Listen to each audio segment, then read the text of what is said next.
Pittsburgh Bishop David Zubik addressed the findings in the grand jury report this afternoon. He acknowledged the report will shock many parishioners and said swift responses to the allegations should have started long before they did.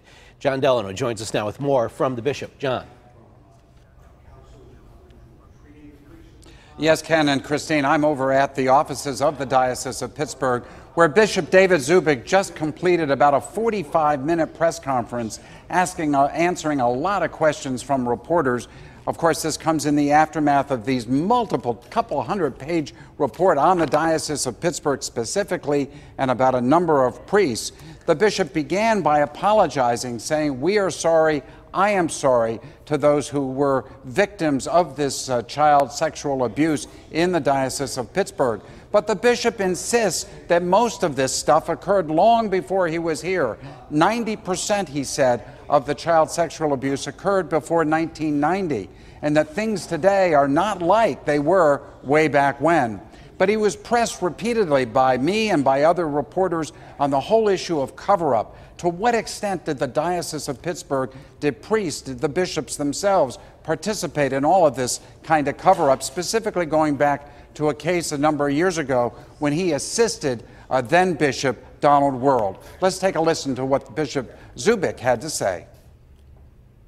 I can say that from my perspective, I mean, you're going back 70 years. I can't speak for people back, but I would have to say that in terms of the 30 years that I've been associated on and off with the Diocese of Pittsburgh, there would not be cover-ups. We are not the same the diocese as we were 30 years ago.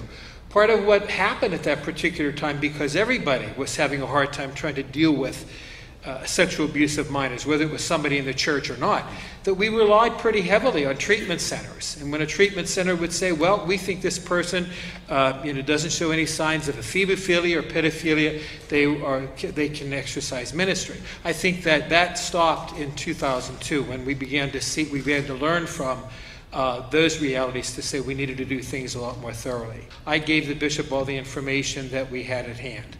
And I believe because he was passionate about those kinds of things, he would not have done anything deliberately to cover up or to make things seem what they were not.